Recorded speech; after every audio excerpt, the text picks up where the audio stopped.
Hello everyone समस्त को जय जगन्नाथ पिला माने आज आम मेडिवाल हिस्ट्री रो जो आम काली पढ़ी आरब इन्वेंशन आज पढ़ा तुर्कीज इन्वेंशन ओके तुर्कीज माने जो माने इंडिया को आसते विषय में पढ़ा ऑब्वियसली पिला माने तुम जानि पाथुओ ये जने अच्छा फेमस व्यक्ति से हूँ मोहम्मद गजनबी जहाँ मामूद बोली कह जाए ओके पिला माने तो देखिबा तो गजनी पिला माने गजनी डायनेस्टी थिला एवं ए गजनी डायनेस्टी रो फाउंडर होचंती अल्पतगिन के थिले ना अल्पतगिन तांकर जने स्लेव थिले जहाँकर नाम थिला सुबुक्तगिन के थिले पिला माने जହାର नाम थिला सुबुक्तगिन मन रखिबो इंपोर्टेंट रहइबो ओके से हो तुर्किश लीडर थिले जे कि यामिनी डायनेस्टी रो हला सुबुक्तगिन होजी यामिनी डायनेस्टी थिले तो तांकर जे माने गजनी रो जो फाउंडर थिला अल्पतगिन तांकर तने स्लेव किए रहिले सुबुक्तगिन सी जानिथिले तो देख बेसिकली तांकर होउजी इराक अंचल इराक रो की देना बेसी मरुभूमि अंचल हला तो खाद्य शस्य अभाव थिवो तो सेमाने की गले ना इंडिया को जानिथिले जे इंडिया रो बहुत किछि जिंस अछि तो सेमाने की गले ना इंडिया को इन्वेट करले हला इन्वेंटेड करले इंडिया इंडिया को तने सुबुक्तगिन आसिले एवं मन रखिबो जेतलो से इंडिया को आसला ना इंडिया रे से समय किंग थांदी जयपाल के थांदी ना जयपाल आउ सुबुद्दीन मध्य फाइट हम से जो जयपाल जी था से पंजाब साइड शासन कर पंजाब राजा था सुबुद्दीन आउ जयपाल मध्य प्रथम गोटे संधि हम जी कि कहे जयपाल कहे तुम मो सहित फाइट करनी मुझे तुमको अर्नामेंट्स राज्य सबकि देवी यहाँ किस समय कही सारापर स्टे करदे किंतु यहाँ को जो कथा कही से कार्यकारी करेंगे ना किए सुबुद्दीन करेंगे जिते करेंगे कि करेंगे सॉरी सुबुद्दीन नहीं जयपाल करेंगे तो सुबुद्दीन कि करेंगे ना सुबुद्दीन जयपाल सहित अटैक करेंगे जहाँ को बेटेल गोटे हुए बेटेल ऑफ लमगान ये तो इंपोर्टेंट नहीं लिखिनी मुझे बेटेल ऑफ लमगान हुए ये बेटेल कि हम ना जयपाल आउ सुबुद्दीन मध्य हम ये जयपाल संपूर्ण रूपे हारीजे हारीगला मोहम्मद आमर सुबुद्दीन की करेंगे ना जी अर्नामेंट जहाँ नहीं सी पलैबे फेरीज पुणी अफगान को आउ रिटर्न पलैबे सुबुद्दीन रिटर्न हो गजनी को आमर जहाँ मेन उद्देश्य कौन था लुटिवा तो धन संपत्ति लुटिकी नहीं पलैबे तापर मोहम्मद गजनी जो पुओ हेबे है नाम हूँ मोहम्मद सॉरी भूल कहली सुबुद्दीन जी पुओ हेबे नाम हूँ मोहम्मद गजनी एटा तो बुझीपार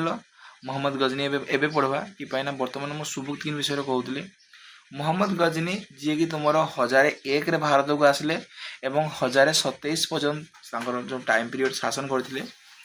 मोहम्मद गजनी यांकर डेथ हो 1030 के पिला माने 1030 यांकर डेथ हो तो डेथ पूर्व से 1001 भारत को आसते 1027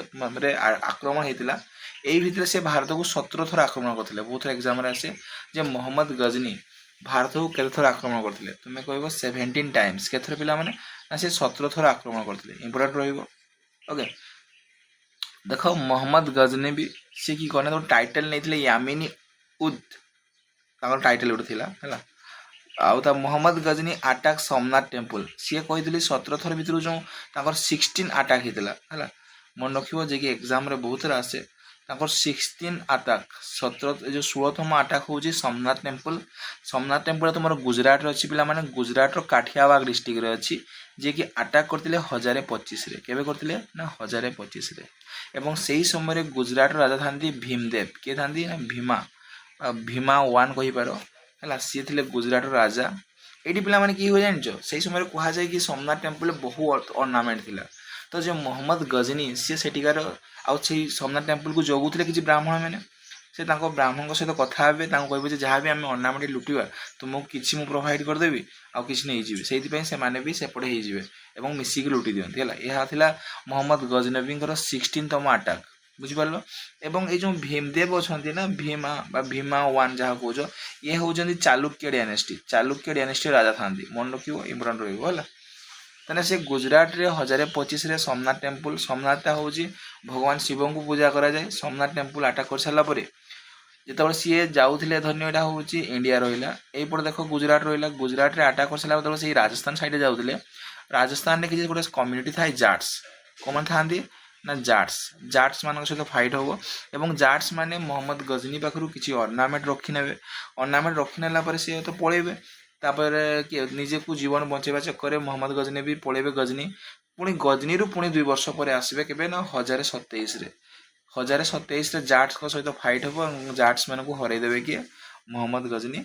ହରେଇଦେବେ ଏବଂ ହରେଇ ସାରିଲା ପରେ ତାଙ୍କର ସବୁ ଅର୍ଣ୍ଣାମେଣ୍ଟ ନେଇକି ପଳେଇବେ ଏବଂ କୁହାଯାଏ ଯେ ମହମ୍ମଦ ଗଜନବୀ ବା ଗଜନୀ ସମୟରେ ଯେଉଁ କିଛି କଟ୍ ପଏଟ୍ ଥିଲେ ଫେମସ୍ କଟ୍ ପଏଟ୍ ଯାହାର ନାମ ଥିଲା ଫିରଦୌସି, ଯିଏ ଗୋଟେ ବୁକ୍ ଲେଖିଛନ୍ତି ଶାହାନାମା, ମନେ ରଖିବ ଶାହାନାମା ଗୋଟେ ବୁକ୍ ଅଛି, ଶାହାନାମା ଯିଏକି ଲେଖିଛନ୍ତି ଫିରଦୌସି ହେଲା। ତାପରେ ଆସିଗଲା ଉତବି, ଆଲବେରୁନି, ଫାରୁକି, ଏହା ହେଉଛନ୍ତି କାହା ସମୟର କଟ୍ ପଏଟ୍ ଥିଲେ, ଯାହା ମହମ୍ମଦ ଗଜନବୀ ସମୟର, ମନେ ରଖିବ। ଆଉ ଗୋଟେ ଫେମସ୍ ବୁକ୍ କିତାବ ଉଲ୍ ହିନ୍ଦ, ଏ ଯେଉଁ କିତାବ ଉଲ୍ ହିନ୍ଦ ଏଇ ବୁକ୍ ଲେଖିଛନ୍ତି ଆଲବେରୁନି, କିଏ ଲେଖିଛନ୍ତି ଆଲବେରୁନି। ଆଉ ଗୋଟେ ରହୁଛି ପିଲାମାନେ ତୁମର ତାରିକେ ୟାମିନି ଆଉ କିତାବ ଉଲ୍ ୟାମିନି, ଏଟାକୁ ଲେଖିଛନ୍ତି ଉତବି, କିଏ ଲେଖିଛନ୍ତି ଉତବି। ଓକେ ପିଲାମାନେ, ଇମ୍ପୋର୍ଟାଣ୍ଟ ରହିବ ଏହା ଥିଲା। ଆଉ କୁହାଯାଏ କି 1030ରେ ମହମ୍ମଦ ଗଜନୀଙ୍କର ଡେଥ୍ ହେଇଯିବ। କିଛି କିଛି ବହିରେ କୁହାଯାଏ ତାଙ୍କର ମ୍ୟାଲେରିଆ ହେଇଥିବ ଏବଂ ସେଥିପାଇଁ